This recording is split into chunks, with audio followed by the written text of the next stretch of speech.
Hi, Pilgrim Youth Group. I'm Caleb Lee, a recent graduate who is also honored to serve as one of four of your guys' 2025 to 2026 senior officers. As we all move up a grade, I just want to take some time to share about my personal walk with God and overall involvement within the church. Like many of you guys here, I was born and raised within a Christian family. I was initially first born into a Presbyterian church in New York, where I attended a church for 8 years, having a community that I could personally call family. But as time went on, I was absolutely heartbroken to find that my church, that I was absolutely heartbroken to find that my family and I had to leave due to problems within the church. Those people I had grown up with in the church community, staying at church until late in the evenings, playing sports for hours, sweating, begging our parents for just 10 more minutes alongside peers that were younger, the same age, and even older would become just a memory. It was devastating to be forced to leave such a chapter in my life behind me, especially at a young age where it was hard to understand why we even had to leave the church to begin with.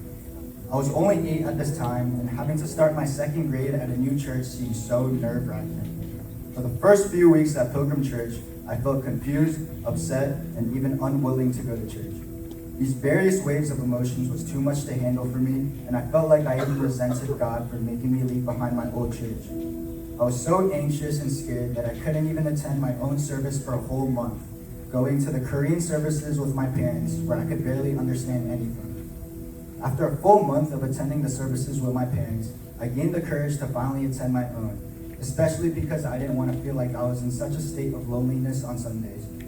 During the first service, I isolated myself all the way into the back left corner, too scared to approach anyone and also hoping that nobody would approach me.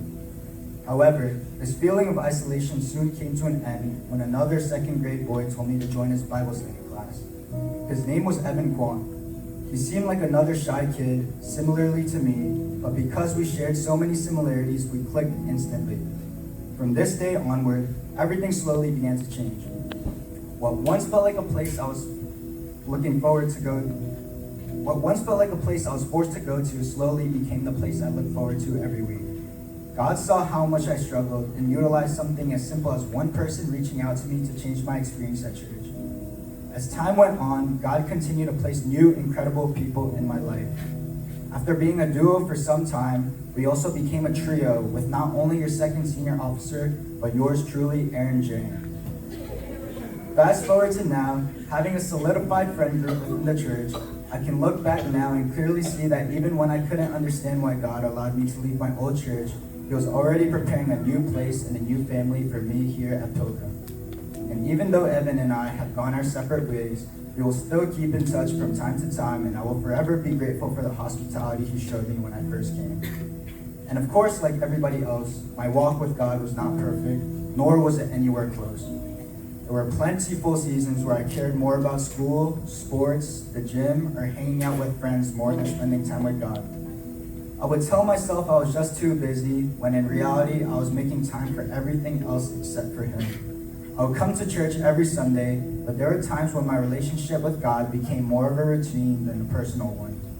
It was especially a struggle for me in junior year when academics became the top of my priority, whether it was SATs, AP exams, and overall just preparing for college. I allowed the stress and overwhelmingness of the college process to interfere with my relationship with God, heavily affecting the time I spent and the proximity I felt with Him.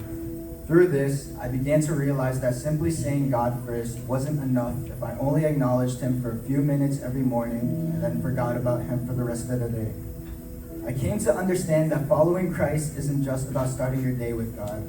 Rather, it's about walking with Him throughout the entire day. I didn't just need to prioritize God at one point in my schedule, but I needed to invite Him into every area of my life, things that I enjoy.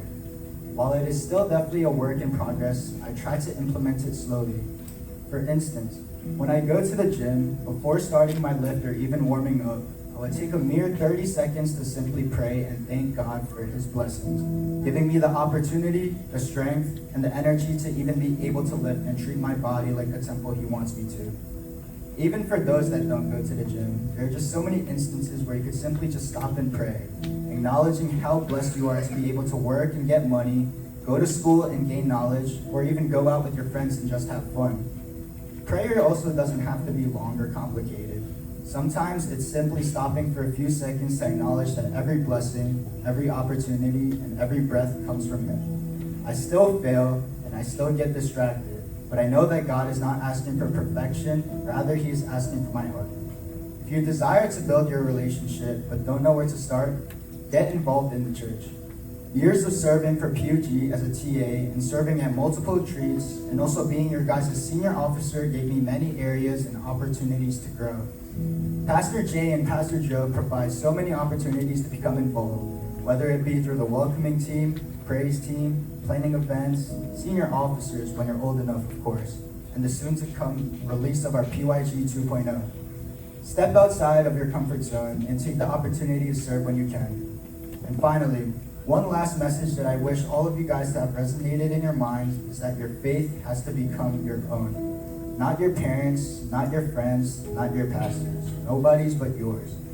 If Evan hadn't invited me to come to his Bible study that week, my experience may have been totally different. A simple invitation changed my experience, so I want to challenge each of you to be that person. You may never know how God may use one small act of kindness to change somebody, just like it did for me. Thank you.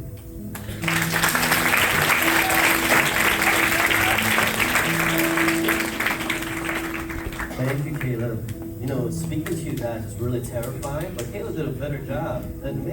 Dang. Caleb. All right, at this time, we're